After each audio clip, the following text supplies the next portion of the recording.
Hi, ನಾನು C Akshata Udupa. Grow Kannada ಚಾನೆಲ್ಗೆ ನಿಮಗೆಲ್ರಿಗೂ ಸ್ವಾಗತ. ಇವತ್ತಿನ ವಿಡಿಯೋದಲ್ಲಿ ನಾವು ನಿಮ್ಮ ಸ್ವಿಂಗ್ ಟ್ರೇಡನ್ನು ಬೆಟರ್ ಮಾಡೋದಕ್ಕೆ 6 ಟಿಪ್ಸ್ಗಳನ್ನು ನೋಡೋಣ. ಈ ಟಿಪ್ಸ್ಗಳನ್ನು ಫಾಲೋ ಮಾಡೋದ್ರಿಂದ ನೀವು ನಿಮ್ಮ ಲಾಸಸ್ಸನ್ನು ಹೇಗೂ ಕಟ್ ಡೌನ್ ಮಾಡ್ತೀರಾ, ಅದ್ರ ಜೊತೆಗೆ ನಿಮ್ಮ ಪ್ರಾಫಿಟನ್ನು ಕೂಡ ನೀವು ಇನ್ಕ್ರೀಸ್ ಮಾಡ್ಬೋದು. ಸ್ವಿಂಗ್ ಟ್ರೇಡ್ ಅಂದರೆ ಮಾತ್ರಕ್ಕೆ ಯಾವುದೋ ಒಂದು ಸ್ಟಾಕಲ್ಲಿ ಯಾವುದೇ ಥರ ಎಂಟ್ರಿ ತಗೊಂಡ್ರೂ ಪ್ರಾಫಿಟ್ ಬರುತ್ತೆ ಅನ್ನುವಂಥದ್ದಲ್ಲ. ಇಲ್ಲಿ ಕೂಡ ನಾವು ಕೆಲವು ಪ್ಲ್ಯಾನಿಂಗ್ಗಳನ್ನು ಮಾಡಬೇಕಾಗುತ್ತೆ, ಕೆಲವು ವಿಷಯಗಳಲ್ಲಿ ತುಂಬ ಕೇರ್ಫುಲ್ ಆಗಿರಬೇಕಾಗುತ್ತೆ. ಆಗ ಮಾತ್ರ ನಮಗೆ ಸ್ವಿಂಗ್ ಟ್ರೇಡಿಂಗಲ್ಲೂ ಕೂಡ ಒಳ್ಳೆಯ ಹಣವನ್ನು ಮಾಡೋದಕ್ಕೆ ಸಾಧ್ಯ ಆಗುತ್ತೆ. ಸೊ ಇವತ್ತಿನ ವಿಡಿಯೋದಲ್ಲಿ ಈ 6 ಟಿಪ್ಸ್ಗಳನ್ನು ಡೀಟೇಲ್ ಆಗಿ ಡಿಸ್ಕಸ್ ಮಾಡೋಣ.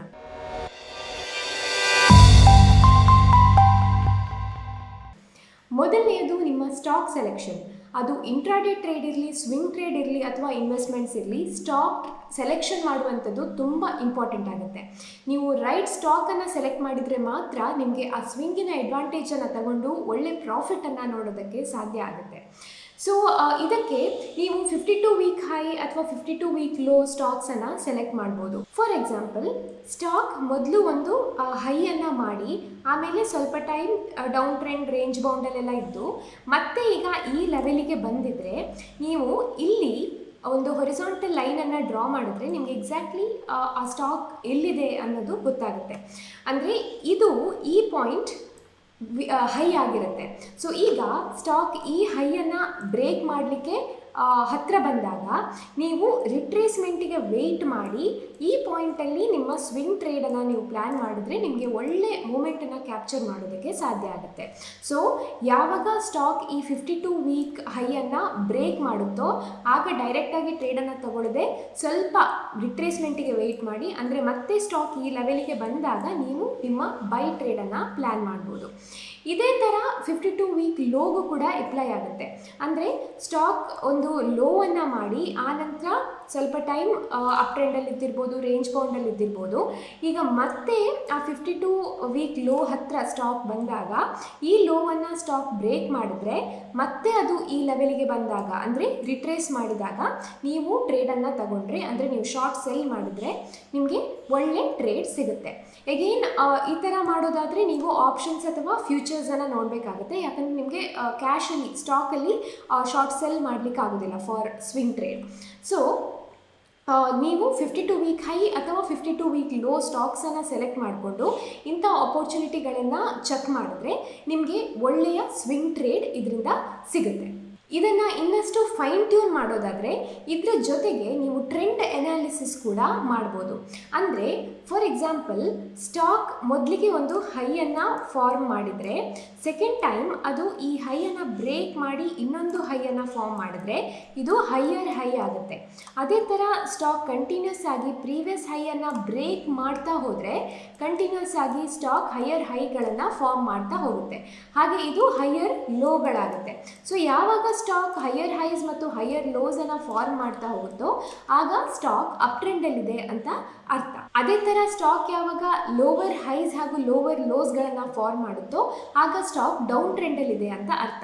ಅಂದರೆ ಫಾರ್ ಎಕ್ಸಾಂಪಲ್, ಸ್ಟಾಕ್ ಈ ಥರ ಮೂವ್ ಆಗ್ತಾ ಇದ್ದರೆ, ಅಂದರೆ ಪ್ರತಿಯೊಂದು ಲೋ ಕೂಡ ಪ್ರೀವಿಯಸ್ ಲೋಗಿಂತ ಕೆಳಗಿದ್ರೆ, ಅಂದರೆ ಲೋವರ್ ಲೋಸ್ಗಳು ಫಾರ್ಮ್ ಆಗ್ತಾ ಇದ್ದರೆ ಆಗ ನಿಮಗೆ ಸ್ಟಾಕ್ ಡೌನ್ ಟ್ರೆಂಡಲ್ಲಿದೆ ಅಂತ ಗೊತ್ತಾಗುತ್ತೆ. ಸೊ ಈ ಥರ ನೀವು ಟ್ರೆಂಡನ್ನು ನೋಡಿಕೊಂಡು ಕೂಡ ನಿಮ್ಮ ಎಂಟ್ರಿಯನ್ನು ಪ್ಲ್ಯಾನ್ ಮಾಡ್ಬೋದು. ಅಂದರೆ ಸ್ಟಾಕ್ ಮತ್ತೆ ಈ ಲೆವೆಲಿಗೆ ಬಂದಾಗ ನೀವು ಟ್ರೇಡನ್ನು ತಗೊಳ್ಬೋದು, ಸ್ವಿಂಗ್ ಟ್ರೇಡನ್ನು ಪ್ಲ್ಯಾನ್ ಮಾಡ್ಬೋದು. ಇದಕ್ಕೆ ನೀವು ಇಲ್ಲಿ ಒಂದು ಟ್ರೆಂಡ್ ಲೈನನ್ನು ಡ್ರಾ ಮಾಡಿದ್ರೆ ನಿಮಗೆ ಎಕ್ಸಾಕ್ಟಾಗಿ ಇಲ್ಲಿ ಸಪೋರ್ಟ್ ಲೆವೆಲ್ ಗೊತ್ತಾಗುತ್ತೆ. ಸೊ ಯಾವಾಗ ಸ್ಟಾಕ್ ಈ ಸಪೋರ್ಟ್ ಲೆವೆಲ್ ಹತ್ತಿರ ಬರುತ್ತೋ ಆಗ ನೀವು ನಿಮ್ಮ ಟ್ರೇಡನ್ನು ಪ್ಲ್ಯಾನ್ ಮಾಡಿದ್ರೆ ನಿಮಗೆ ಒಳ್ಳೆ ಸ್ವಿಂಗನ್ನು ಕ್ಯಾಪ್ಚರ್ ಮಾಡುವ ಆಪರ್ಚುನಿಟಿ ಸಿಗುತ್ತೆ. ಅಥವಾ ನೀವು ಈ ಟ್ರೇಡ್ಗೆ ಯಾವುದಾದ್ರೂ ಇಂಡಿಕೇಟರ್, ಅಂದರೆ ಮೂವಿಂಗ್ ಆ್ಯಾವ್ರೇಜೋ RSIಯೋ ಯಾವುದು ನಿಮಗೆ ಗೊತ್ತಿರುವಂತಹ ಸ್ಟ್ರಾಟಜಿ ಅಥವಾ ನಿಮಗೆ ವರ್ಕ್ ಆಗುವಂತಹ ಸ್ಟ್ರಾಟಜಿ ಆಗಿರುತ್ತೆ ಅದನ್ನು ನೀವು ಇದ್ರ ಜೊತೆಗೆ ಇಂಪ್ಲಿಮೆಂಟ್ ಮಾಡ್ಕೊಳ್ಬೋದು. ಯಾವುದಾದ್ರೂ ಒಂದು ಇಂಡಿಕೇಟರನ್ನು ಯೂಸ್ ಮಾಡಿ ನೀವು ನಿಮ್ಮ ಎಂಟ್ರಿಯನ್ನು ಪ್ಲ್ಯಾನ್ ಮಾಡ್ಬೋದು. ಈಗ ಇದರಲ್ಲೇ ನಾವು ಇನ್ನೊಂದು ಸಿನಾರಿಯೋ ನೋಡೋದಾದರೆ, ಫಾರ್ ಎಕ್ಸಾಂಪಲ್, ಸ್ಟಾಕ್ ಕಂಟಿನ್ಯೂಸ್ ಆಗಿ ಡೌನ್ ಟ್ರೆಂಡಲ್ಲಿದ್ದು ಯಾವಾಗ ಸ್ಟಾಕ್ ಈ ಲೋವರ್ ಹೈಯನ್ನು ಬ್ರೇಕ್ ಮಾಡುತ್ತೋ ಆಗ ನೀವು ವೆಯ್ಟ್ ಮಾಡಿ ಇನ್ನೊಂದು ಫಾರ್ಮೇಷನ್ ಆದ ನಂತರ, ಅಂದರೆ ಇನ್ನೊಂದು ಸ್ವಿಂಗಿನ ಫಾರ್ಮೇಷನ್ ಆದ ನಂತರ ನೀವು ಈ ಸ್ಟಾಕಲ್ಲಿ ಬೈಯಿಂಗ್ ಅಪರ್ಚುನಿಟಿಯನ್ನು ನೋಡ್ಬೋದು. ಅಂದರೆ ಯಾವಾಗ ಈ ಲೋವರ್ ಹೈಯನ್ನು ಸ್ಟಾಕ್ ಬ್ರೇಕ್ ಮಾಡುತ್ತೋ ಆಗ ಈ ಡೌನ್ ಟ್ರೆಂಡ್ ಸ್ಟಾಪ್ ಆಗಿ ಟ್ರೆಂಡ್ ರಿವರ್ಸಲ್ ಆಗಿ ಅಪ್ ಟ್ರೆಂಡ್ ಸ್ಟಾರ್ಟ್ ಆಗಿದೆ ಅಂತ ನಾವು ಎಸ್ಯೂಮ್ ಮಾಡ್ಬೋದು. ಸೊ ಇಲ್ಲಿ ನೀವು ಮತ್ತೆ ರಿಟ್ರೇಸ್ಮೆಂಟಿಗೆ ವೆಯ್ಟ್ ಮಾಡಿ ನಿಮ್ಮ ಟ್ರೆಂಡ್ ಲೈನ್ ಬೇಸಿಸ್ ಮೇಲೆ ಕೂಡ ನೀವು ಟ್ರೇಡ್ಸ್ಗಳನ್ನು ಪ್ಲ್ಯಾನ್ ಮಾಡ್ಬೋದು. ಇನ್ನು ಸೆಕೆಂಡ್ ಟಿಪ್ ಏನಂದರೆ, ನಾವು ಯಾವತ್ತೂ ಮಲ್ಟಿ ಟೈಮ್ ಫ್ರೇಮ್ ಅನಾಲಿಸಿಸ್ ಮಾಡಬೇಕು.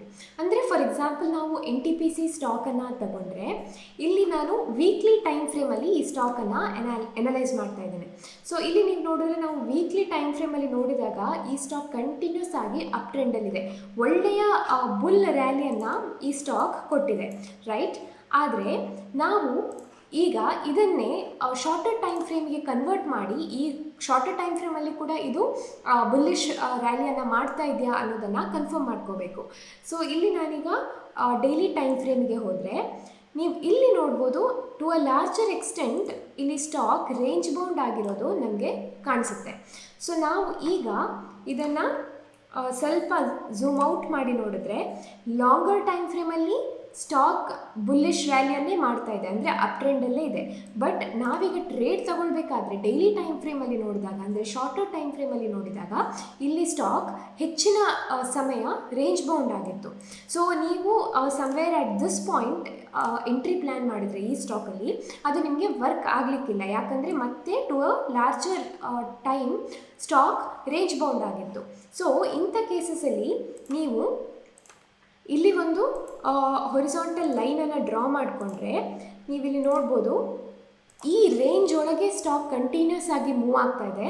ಸೊ ಯಾವಾಗ ಸ್ಟಾಕ್ ಈ ರೇಂಜಿಂದ ಹೊರಗೆ ಬರುತ್ತೋ ಅಲ್ಲಿ ನಿಮಗೆ ಒಳ್ಳೆಯ ಟ್ರೇಡಿಂಗ್ ಅಪರ್ಚುನಿಟಿ ಸಿಗುತ್ತೆ. ಸೊ ಇಲ್ಲಿ ನೀವು ನೋಡಿದ್ರೆ ಸ್ಟಾಕ್ ಇಲ್ಲಿ ಈ ರೇಂಜಿಂದ ಹೊರಗೆ ಬಂತು, ಅಂದರೆ almost on 12th June stock ಈ ರೇಂಜಿಂದ ಬ್ರೇಕ್ಔಟ್ ಕೊಡ್ತು. ಸೊ ಡೈರೆಕ್ಟ್ಲಿ ನೀವು ಇಲ್ಲಿ ಟ್ರೇಡನ್ನು ತಗೊಳ್ತೀರಾ? ಇಲ್ಲ, ನೀವು ಎಗೈನ್ ಇಲ್ಲಿ ರಿಟ್ರೇಸ್ಮೆಂಟಿಗೆ ವೆಯ್ಟ್ ಮಾಡಿ ಯಾವಾಗ ಮತ್ತೆ ಸ್ಟಾಕ್ ಈ ಲೆವೆಲ್ಗೆ ಬಂದು ಈ ಲೆವೆಲ್ ಯಾವಾಗ ಸಪೋರ್ಟ್ ಆಗಿ ವರ್ಕ್ ಆಗುತ್ತೋ ಆಗ ನಾವು ಟ್ರೇಡನ್ನು ಪ್ಲ್ಯಾನ್ ಮಾಡ್ತೇವೆ. ನಮ್ಮ ಸ್ಟಾಪ್ ಲಾಸನ್ನು ಜಸ್ಟ್ ಈ ಲೆವೆಲ್ನ ಕೆಳಗಡೆ ಸಣ್ಣ ಬಫರ್ ಇಟ್ಕೊಂಡು ನಾವು ಪ್ಲ್ಯಾನ್ ಮಾಡ್ಬೋದು. ಸೊ ಆಮೇಲೆ ನೀವು ನೋಡಿದ್ರೆ ಸ್ಟಾಕ್ ಒಳ್ಳೆಯ ಬುಲ್ಲಿಶ್ ರ್ಯಾಲಿಯನ್ನು ಮತ್ತೆ ಸ್ಟಾರ್ಟ್ ಮಾಡ್ತು.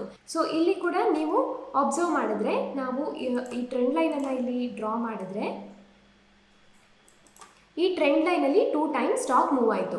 ಎಗೇನ್ ನೀವು ಈಗ ಸ್ವಿಂಗ್ ಟ್ರೇಡ್ ಮಾಡಬೇಕು ಅಂತ ಈ ಲೆವೆಲಲ್ಲಿ ನೀವು ಟ್ರೇಡನ್ನು ತಗೊಳ್ಳೋ ಹಾಗಿಲ್ಲ, ಯಾಕಂದರೆ ಆಲ್ರೆಡಿ ಸ್ಟಾಕ್ ಪೀಕಲ್ಲಿದೆ. ನೀವು ಮತ್ತೆ ವೆಯ್ಟ್ ಮಾಡಿ ಯಾವಾಗ ಸ್ಟಾಕ್ ಇಲ್ಲಿ ಸಪೋರ್ಟ್ ತಗೊಳುತ್ತೋ ಆ ಲೆವೆಲಲ್ಲಿ ನೀವು ಮತ್ತೆ ನಿಮ್ಮ ಟ್ರೇಡನ್ನು ತಗೊಳ್ಬೋದು. ಎಗೇನ್ ಈ ಲೆವೆಲ್ ಬ್ರೇಕ್ ಆಗಿ ಸ್ಟಾಕ್ ಕೆಳಗಡೆ ಬಂದರೆ ಮತ್ತೆ ಅದು ಡೌನ್ ಟ್ರೆಂಡಿಗೆ ಹೋಗುವ ಚಾನ್ಸಸ್ ಕೂಡ ಇರುತ್ತೆ, ಅಥವಾ ರೇಂಜ್ ಬೌಂಡ್ ಕೂಡ ಆಗ್ಬೋದು. ಹಾಗಾಗಿ ನೀವು ಯಾವತ್ತಿದ್ರೂ ಮಲ್ಟಿ ಟೈಮ್ ಫ್ರೇಮ್ಸಲ್ಲಿ ನಿಮ್ಮ ಅನಾಲಿಸಿಸನ್ನು ಮಾಡಬೇಕಾಗುತ್ತೆ.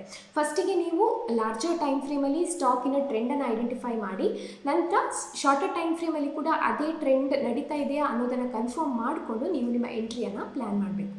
ನೆಕ್ಸ್ಟ್ ಸ್ಟೆಪ್ ಏನಂದರೆ, ನೀವು ಒಳ್ಳೆಯ ರಿಸ್ಕ್ ರಿವಾರ್ಡ್ ರೇಷೋವನ್ನು ಮೇಂಟೈನ್ ಮಾಡುವಂಥದ್ದು. ಫಾರ್ ಎಕ್ಸಾಂಪಲ್, ನೀವು ಒಂದು ಸ್ಟಾಕಲ್ಲಿ ಅರೌಂಡ್ 1000 ಎಂಟ್ರಿಯನ್ನು ತಗೊಂಡಿದ್ರೆ ನಿಮ್ಮ ಟಾರ್ಗೆಟ್ ನಿಮ್ಮ ಸ್ಟ್ರಾಟಜಿ ಪ್ರಕಾರ ಅರೌಂಡ್ 1200 ಆಗಿದ್ದರೆ ನೀವು ನಿಮ್ಮ ರಿಸ್ಕ್ ರಿವಾರ್ಡ್ ರೇಷೋವನ್ನು ಅಟ್ಲೀಸ್ಟ್ 1:2 ಅಥವಾ 1:3 ಅಲ್ಲಿ ಪ್ಲ್ಯಾನ್ ಮಾಡೋದು ಸೇಫರ್. ಆ್ಯಸ್ ಅ ಬಿಗಿನರ್ 1:2 ಅಥವಾ 1:3 ನಿಮಗೆ ಸೇಫರ್ ರಿಸ್ಕ್ ರಿವಾರ್ಡ್ ರೇಷೋ ಆಗಿರುತ್ತೆ.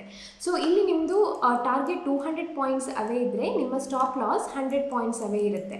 ಅಂದರೆ ಅರೌಂಡ್ 900 ನೀವು ನಿಮ್ಮ ಸ್ಟಾಪ್ ಲಾಸನ್ನು ಪ್ಲ್ಯಾನ್ ಮಾಡ್ಬೋದು. ಸೊ ಯಾವಾಗಲೂ ಅಟ್ಲೀಸ್ಟ್ 1:2 ರಿಸ್ಕ್ ರಿವಾರ್ಡ್ ರೇಷೋವನ್ನು ನೀವು ಮೇಂಟೈನ್ ಮಾಡಿದ್ರೆ ನೀವು ಸೇಫರ್ ಸೈಡಲ್ಲಿ ಇರ್ತೀರ. ನೆಕ್ಸ್ಟ್ ಟಿಪ್, ಟ್ರೈಲಿಂಗ್ ಸ್ಟಾಪ್ ಲಾಸನ್ನು ಮೇಂಟೈನ್ ಮಾಡುವಂಥದ್ದು. ಫಾರ್ ಎಕ್ಸಾಂಪಲ್, ಆಗಿನ ಎಕ್ಸಾಂಪಲನ್ನೇ ನಾವು ತಗೊಂಡ್ರೆ, ನೀವು 1000 ಎಂಟ್ರಿ ತಗೊಂಡು 900 ಸ್ಟಾಪ್ ಲಾಸ್ ಆಗಿ ಇಟ್ಟರೆ ಸ್ಟಾಕ್ ಕಂಟಿನ್ಯೂಸ್ ಆಗಿ ಅಪ್ವರ್ಡ್ ಮೂಮೆಂಟನ್ನು ತೋರಿಸ್ತಾ ಇದ್ದರೆ ನಿಮಗೆ ಕ್ಲಿಯರ್ ಆಗಿ ಅಪ್ ಟ್ರೆಂಡ್ ಕಾಣ್ತಾ ಇದೆ, ಸ್ಟಾಕ್ ಕಂಟಿನ್ಯೂಸ್ ಆಗಿ ಹೈಯರ್ ಹೈಸನ್ನು ಮಾಡ್ತಾ ಇದ್ದರೆ ನೀವು 900 ಸ್ಟಾಪ್ ಲಾಸನ್ನು ಇಟ್ಟು ವೆಯ್ಟ್ ಮಾಡೋದು ಅಷ್ಟು ವೈಸ್ ಡಿಸಿಷನ್ ಅಲ್ಲ. ಯಾಕಂದರೆ ನಿಮ್ಮ ಟಾರ್ಗೆಟ್ 1200 ಆಗಿದ್ದರೆ ಸ್ಟಾಕ್ 1100 80ಗೆ ಹೋಗಿ ಮತ್ತೆ ರಿವರ್ಸ್ ಆದರೆ ನೀವು ಸುಮ್ಮನೆ ನಿಮ್ಮ ಹಣವನ್ನು ಕಳ್ಕೊಳ್ತೀರಾ. ಹಾಗಾಗಿ ಯಾವಾಗ ಸ್ಟಾಕ್ ಅಪ್ವರ್ಡ್ ಮೂಮೆಂಟನ್ನು ತೋರಿಸ್ತಾ ಹೋಗುತ್ತೋ ಆಗ ನೀವು ಸ್ಟಾಪ್ ಲಾಸನ್ನು ಪ್ರತಿ ಸ್ವಿಂಗ್ ಲೋಸಿಗೆ ಟ್ರೇಲ್ ಮಾಡ್ತಾ ಹೋಗುವಂಥದ್ದು ತುಂಬ ವೈಸ್ ಆದಂತಹ ಸ್ಟ್ರಾಟಜಿ ಆಗಿರುತ್ತೆ. ಸೊ ಯಾವಾಗ ಸ್ಟಾಕ್ ನಿಮ್ಮ ಫೇವರಲ್ಲಿ ಮೂವ್ ಆಗ್ತಿರುತ್ತೋ ಆಗ ಒಂದು ಸ್ಪೆಸಿಫಿಕ್ ಆದಂತಹ ಪಾಯಿಂಟ್ಸಿಗೆ, for example every 50 points stock upward ಹೋದಾಗೆ ನೀವು 50 ಪಾಯಿಂಟ್ಸ್ ಸ್ಟಾಪ್ ಲಾಸನ್ನು ಟ್ರೇಲ್ ಮಾಡ್ಬೋದು, ಅಥವಾ ನೀವು ಎಲ್ಲ ಸ್ವಿಂಗ್ ಲೋಸ್ಗಳನ್ನು ಟ್ರೇಲ್ ಮಾಡ್ತಾ ಹೋಗ್ಬೋದು. ಈ ಥರ ಮಾಡೋದ್ರಿಂದ ನೀವು ಈ ಕಂಪ್ಲೀಟ್ ಟ್ರೆಂಡಿನ ಅಡ್ವಾಂಟೇಜನ್ನು ಕೂಡ ತಗೊಳ್ಳೋದು ಸಾಧ್ಯ ಆಗುತ್ತೆ. ಸೊ ನೀವು 1200 ಟಾರ್ಗೆಟ್ ಇಟ್ಟಾಗ ನೀವು ಇಲ್ಲಿ ಹಾಫ್ ಕ್ವಾಂಟಿಟಿಯನ್ನು ಎಕ್ಸಿಟ್ ಆಗಿ ಮತ್ತೆ ನಿಮ್ಮ ಟ್ರೇಲಿಂಗನ್ನು ಕಂಟಿನ್ಯೂ ಕೂಡ ಮಾಡ್ಬೋದು. ಇದು ಕೂಡ ಒಂದು ಒಳ್ಳೆಯ ವೈಸ್ ಆದಂತಹ ಪ್ಲ್ಯಾನಿಂಗ್ ಆಗಿರುತ್ತೆ. 5ನೇ ಟಿಪ್, ನೀವು ಇಮೋಷ್ನಲ್ ಟ್ರೇಡಿಂಗನ್ನು ಅವಾಯ್ಡ್ ಮಾಡಬೇಕು. ಯೂಶ್ವಲಿ ಬಿಗಿನರ್ಸ್ ಫೇಸ್ ಮಾಡುವಂತಹ ಇಶ್ಯೂ ಇಮೋಷ್ನಲ್ ಟ್ರೇಡಿಂಗ್. ನಾವು ಒಂದು ಸ್ಟಾಕನ್ನು ಬೈ ಮಾಡಿದ ಕೂಡಲೇ ಅಥವಾ ಒಂದು ಸ್ಟಾಕಲ್ಲಿ ಸ್ವಿಂಗ್ ಟ್ರೇಡನ್ನು ತಗೊಂಡು ಕೂಡಲೇ ಸ್ಟಾಕ್ ಸ್ವಲ್ಪ ಟೈಮ್ ಅಪ್ವರ್ಡ್ ಮೂಮೆಂಟನ್ನು ತೋರಿಸ್ಬೋದು, ಆಮೇಲೆ ಸ್ಟಾಕ್ ರಿಟ್ರೇಸ್ ಆಗ್ಬೋದು. ಎಲ್ಲಿಯಾದರೂ ನಮ್ಮ ಎಂಟ್ರಿ ಪೀಕಲ್ಲಾಗಿದ್ದರೆ ಸ್ಟಾಕ್ ಇಮಿಡಿಯೇಟ್ ಆಗಿ ರಿಟ್ರೇಸ್ ಆಗುತ್ತೆ. ಆಗ ನಮ್ಮಲ್ಲಿ ಆಂಗ್ಸೈಟಿ, ಡಿಪ್ರೆಷನ್, ಫಿಯರ್ ಎಲ್ಲ ಕೂಡ ಬರುತ್ತೆ. ಸೊ ನಾವೇನು ಮಾಡ್ತೀವಿ, ಸ್ಟಾಕ್ ರಿಟ್ರೇಸ್ ಆದಾಗ ನಮ್ಮ ನೆಗೆಟಿವ್ ಏನು ಪಿಯಾಂಡಲನ್ನು ನಾವು ನೋಡಿದಾಗ ನಾವು ಇಮಿಡಿಯೇಟ್ಲಿ ಎಕ್ಸಿಟ್ ಆಗ್ತೇವೆ. ಈ ಥರ ಮಾಡಿದಾಗ ನಮಗೆ ಲಾಸ್ ಆಗುತ್ತೆ. ಸೊ ಯೂಶ್ವಲಿ ಡಿಮಾಂಡ್ ಜಾಸ್ತಿ ಆಗ್ತಾ ಹೋದ ಹಾಗೆ ಸ್ಟಾಕಿನ ಪ್ರೈಸಸ್ ಜಾಸ್ತಿ ಆಗುತ್ತೆ. ಅದೇ ನಾವು ನಮ್ಮ ಪೊಸಿಷನ್ಸ್ಗಳನ್ನು ಎಕ್ಸಿಟ್ ಆದಾಗ ಸ್ಟಾಕಿನ ಸಪ್ಲೈ ಜಾಸ್ತಿ ಆಗ್ತಾ ಹೋದ ಹಾಗೆ ಸ್ಟಾಕಿನ ಪ್ರೈಸ್ ಕೂಡ ಕೆಳಗೆ ಹೋಗುತ್ತೆ. ಸೊ ನಾವು ಈ ಇಮೋಷ್ನಲ್ ಟ್ರೇಡಿಂಗನ್ನು ಮಾಡದೆ ಪ್ರಾಪರಾಗಿ ನಮ್ಮ ಸ್ಟ್ರಾಟಜಿಯನ್ನು ನಾವು ಸೆಟ್ ಮಾಡಿಕೊಂಡು ನಮ್ಮ ಸಿಸ್ಟಮ್ ಪ್ರಕಾರವೇ, ನಮ್ಮ ಸೆಟಪ್ ಪ್ರಕಾರವೇ ನಾವು ಟ್ರೇಡ್ ಮಾಡುವಂಥದ್ದು. ಕೊನೆಯ ಟಿಪ್, ನಿಮ್ಮ ಹತ್ರ ಪ್ರಾಪರ್ ರಿಸ್ಕ್ ಮ್ಯಾನೇಜ್ಮೆಂಟ್ ಇರಬೇಕು, ಹಾಗೆ ಪ್ರಾಪರ್ ಆದ ಪೊಸಿಷನ್ ಸೈಜಿಂಗ್ ಇರಬೇಕು. ಸೊ ಮೊದಲಿಗೆ ರಿಸ್ಕ್ ಮ್ಯಾನೇಜ್ಮೆಂಟ್ ಯಾವ ಥರ ಮಾಡಬೇಕು ಅನ್ನೋದನ್ನು ನೋಡೋಣ. ಫಾರ್ ಎಕ್ಸಾಂಪಲ್, ನಿಮ್ಮ ಹತ್ರ 1 lakh ಕ್ಯಾಪಿಟಲ್ ಇದ್ದರೆ ನೀವು ಪರ್ ಟ್ರೇಡ್ 1% ಕ್ಯಾಪಿಟಲನ್ನು ರಿಸ್ಕ್ ಮಾಡ್ಬೋದು. ಅಂದರೆ ನಿಮ್ಮ stop loss 1% of your total capital ಆಗಿರುತ್ತೆ. ಸೊ 1,00,000ದ 1% ಅಂದರೆ 1000 rupees. ಸೊ ಪರ್ ಟ್ರೇಡ್ ನೀವು 1000 rupees ರಿಸ್ಕನ್ನು ತಗೊಳ್ಬೋದು. ಈಗ ಫಾರ್ ಎಕ್ಸಾಂಪಲ್, ನೀವು ಒಂದು ಸ್ಟಾಕನ್ನು ಬೈ ಮಾಡ್ತೀರಾ ಆಟ್ 500 rupees. ಸೊ ಈ ಪರ್ಟಿಕ್ಯುಲರ್ ಟ್ರೇಡಲ್ಲಿ ನಿಮ್ಮ ಸ್ಟಾಪ್ ಲಾಸ್ 450 ಆಗಿರುತ್ತೆ. ಅಂದರೆ 50 ಪಾಯಿಂಟ್ ಸ್ಟಾಪ್ ಲಾಸನ್ನು ನೀವು ಇಡ್ತೀರಾ. ಬಟ್ ನಿಮ್ಮ ರಿಸ್ಕ್ ಮ್ಯಾನೇಜ್ಮೆಂಟ್ ಪ್ರಕಾರ ನೀವು ಪರ್ ಟ್ರೇಡ್ ಓನ್ಲಿ 1000 rupees ರಿಸ್ಕನ್ನು ತಗೊಳ್ಬೋದು. ಸೊ ನೀವು ರ್ಯಾಂಡಮ್ ಆಗಿ ಒಂದು ಕ್ವಾಂಟಿಟಿಯನ್ನು ಸೆಲೆಕ್ಟ್ ಮಾಡಿದೆ 1000 ನಿಮ್ಮ ರಿಸ್ಕ್ ಡಿವೈಡೆಡ್ ಬೈ ನಿಮ್ಮ ಸ್ಟಾಪ್ ಲಾಸ್ ಅಂದರೆ 50, ವಿಚ್ ಮೀನ್ಸ್ ನೀವು 20 ಕ್ವಾಂಟಿಟಿಯಲ್ಲಿ ಮಾತ್ರ ಟ್ರೇಡ್ ಮಾಡ್ತೀರಾ. So based on your risk ನೀವು ಕ್ವಾಂಟಿಟಿಯನ್ನು ಡಿಸೈಡ್ ಮಾಡ್ತೀರಾ. ಈ ಥರ ಮಾಡೋದ್ರಿಂದ ನಿಮ್ಮ ಕ್ಯಾಪಿಟಲನ್ನು ನೀವು ಪ್ರಿಸರ್ವ್ ಮಾಡಲಿಕ್ಕೆ ಸಾಧ್ಯ ಆಗುತ್ತೆ. ನಿಮ್ಮ ಟ್ರೇಡ್ಸ್ ರಾಂಗ್ ಆದರೂ ಕೂಡ ನಿಮ್ಮ ಕ್ಯಾಪಿಟಲ್ ಮೇಲೆ ಅದು ಹೆಚ್ಚಿನ ಇಂಪ್ಯಾಕ್ಟನ್ನು ಬೀರೋದಿಲ್ಲ. ಸೊ ನಿಮ್ಮ ರಿಸ್ಕನ್ನು ನೋಡಿಕೊಂಡು ನೀವು ಕ್ವಾಂಟಿಟಿಯನ್ನು ಸೆಲೆಕ್ಟ್ ಮಾಡೋದು ಸೇಫ್ ಆಗಿರುತ್ತೆ. ಸೊ ಇದಕ್ಕೆ ಪೊಸಿಷನ್ ಸೈಜಿಂಗ್ ಅಂತ ಕರೀತಾರೆ. ಸೊ ಇದನ್ನೆಲ್ಲ ಒಂದ್ಸಲ ರೀಕ್ಯಾಪ್ ಮಾಡೋದಾದರೆ, ಮೊದಲನೇದಾಗಿ ನಿಮ್ಮ ಸ್ಟಾಕ್ ಸೆಲೆಕ್ಷನ್ ಕರೆಕ್ಟ್ ಆಗಿರಬೇಕು. ಸ್ಟಾಕ್ ಸೆಲೆಕ್ಷನ್ ಕರೆಕ್ಟ್ ಆಗಿದ್ದರೆ ಅದರ ಜೊತೆಗೆ ನೀವು ಟ್ರೆಂಡ್ ಅನಾಲಿಸಿಸನ್ನು ಕೂಡ ಇನ್ಕ್ಲೂಡ್ ಮಾಡೋದ್ರಿಂದ ಪ್ರಿಸೈಸ್ ಟ್ರೇಡ್ಗಳನ್ನು ತಗೊಳ್ಬೋದು. ಎರಡನೇದು ಮಲ್ಟಿ ಟೈಮ್ ಫ್ರೇಮ್ ಅನಾಲಿಸಿಸ್ ಮಾಡುವಂಥದ್ದು. ಮೂರನೇದು ನಿಮ್ಮ ಪ್ರಾಪರ್ ರಿಸ್ಕ್ ರಿವಾರ್ಡ್ ರೇಷೋವನ್ನು ಸೆಟ್ ಮಾಡುವಂಥದ್ದು. 4ನೇ ಟಿಪ್, ಇಮೋಷ್ನಲ್ ಟ್ರೇಡಿಂಗನ್ನು ಅವಾಯ್ಡ್ ಮಾಡುವಂಥದ್ದು. 5ನೇದು ಸ್ಟಾಪ್ ಲಾಸ್ ಟ್ರೇಲಿಂಗ್ ಮಾಡೋದು ನಿಮಗೆ ಗೊತ್ತಿರಬೇಕು. ಹಾಗೆ ಕೊನೆಯದು ಪೊಸಿಷನ್ ಸೈಜಿಂಗ್ ಕರೆಕ್ಟ್ ಆಗಿರಬೇಕು, ಹಾಗೆ ನಿಮ್ಮ ರಿಸ್ಕ್ ಮ್ಯಾನೇಜ್ಮೆಂಟ್ ಕೂಡ ಚೆನ್ನಾಗಿರಬೇಕು. ಈ ಟಿಪ್ಸ್ಗಳನ್ನು ಫಾಲೋ ಮಾಡೋದ್ರಿಂದ ನೀವು ನಿಮ್ಮ ಸ್ವಿಂಗ್ ಟ್ರೇಡ್ಗಳಲ್ಲಿ ಒಳ್ಳೆಯ ಪ್ರಾಫಿಟನ್ನು ನೋಡೋದಕ್ಕೆ ಸಾಧ್ಯ ಆಗುತ್ತೆ.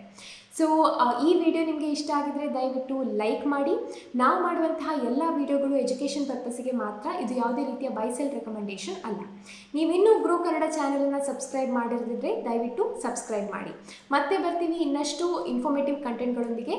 ಅಲ್ಲಿ ತನಕ ಟೇಕ್ ಕೇರ್, ಬೈ ಬಾಯ್.